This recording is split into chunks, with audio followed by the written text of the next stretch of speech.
Dumating ang panahon na si Juan na tagapagbautismo ay pumunta at nangaral sa ilang ng Judea.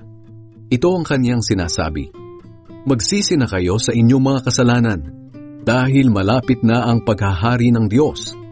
Si Juan ang tinutukoy ni Propeta Isaias nang sabihin niya, "Maririnig ang sigaw ng isang tao sa ilang na nagsasabi, Ihanda ninyo ang daan para sa Panginoon. Tuwirin ninyo ang mga landas na kanyang dadaanan." Ang damit ni Juan ay gawa sa balahibo ng kamelyo at ang sinturon niya ay gawa sa balat ng hayop. Ang kinakain niya ay balang at pulot-pukyutan. Nagpuntahan sa kanyang maraming tao galing sa Jerusalem, sa mga bayan ng Judea at sa mga bayan na malapit sa ilog ng Jordan. Ipinagtapat nila ang kanilang mga kasalanan at binautismuhan sila ni Juan sa ilog ng Jordan.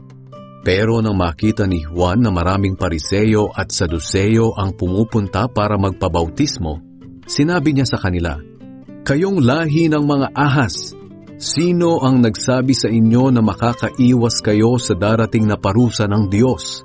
Kung tunay na nagsisisi kayo sa inyong mga kasalanan, patunayan ninyo ito sa inyong mga gawa. Huwag ninyong isipin na hindi kayo mapaparusahan dahil mula kayo sa lahi ni Abraham. Tandaan ninyo, kahit ang mga batong ito'y magagawa ng Diyos na maging mga anak ni Abraham. Tandaan ninyo, ngayon pa lang ay nakaamba na ang palakol para putulin ang mga puno. Ang mga punong hindi namumunga ng mabuting bunga ay puputulin at itatapon sa apoy. Binabautismuhan ko kayo sa tubig bilang tanda ng inyong pagsisisi.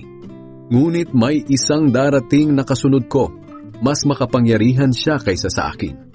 Ni hindi ako karapat-dapat na maging alipin niya. Babautismuhan niya kayo sa banal na espiritu at sa apoy.